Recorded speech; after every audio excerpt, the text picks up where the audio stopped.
Happy Thanksgiving, my friend. Now, I know you might be listening to this while you're chopping vegetables, setting the table, or maybe even on your way to see family and friends. So today's episode is going to be shorter than usual, just a little gratitude reset and a few traditions and a reminder to pause and enjoy today before we all rush into December.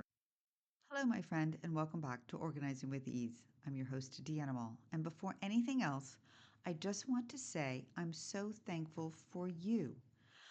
If you've been listening this year, whether you've caught every single episode or just a few on along the way, it means the world to me that you've made this podcast part of your week. Thanksgiving for me personally has always been about two things: tradition and gratitude. Whether it's that turkey in the oven, the parade on the TV, or even just setting the table together, it's those little rituals that truly matter. So, my question to you today is, what's that one tradition that makes Thanksgiving feel complete for you? Now I know December is right around the corner, like literally tomorrow, Black Friday.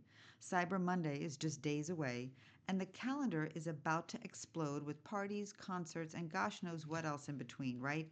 Especially with those end of the year deadlines. But before we get there, I want you to do two things today. I want you to be present. Notice the smells, the sounds, the laughter.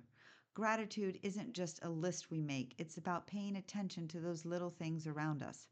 And two, give yourself permission. If the house isn't spotless, if your to-do list isn't quite yet done, it's okay. What people remember is how they felt around you, not how perfect the table looked. According to the UC Berkeley study, people who express gratitude regularly report stronger relationships and better overall happiness. And that's the heart of today. Gratitude turns what we have into enough. How can you bring more presence and gratitude into today, even if things don't go perfectly? So that's my question to you. As we step into December, think about how you want the season to feel, not just what you need to do, but how you want to experience it. Is it calm? Is it joyful? Is it more intentional? That vision will guide your choices.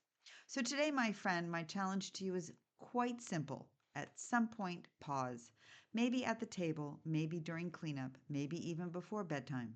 Name one thing, just one thing, you are deeply grateful for this year, and say it out loud to someone you love, or write it down if you'd rather keep it private. It's the smallest things, but it shifts everything. Thank you again for being part of this community. Next week, we'll step fully into December with systems and strategies to enjoy the holidays without being the overwhelmed. But for today, be present, eat all that apple pie, pumpkin pie, whatever pie you might be eating, and all those desserts and all those yummies and sides in between, and soak up the moments. Happy Thanksgiving, my friend, and I am so grateful for you. Until next week.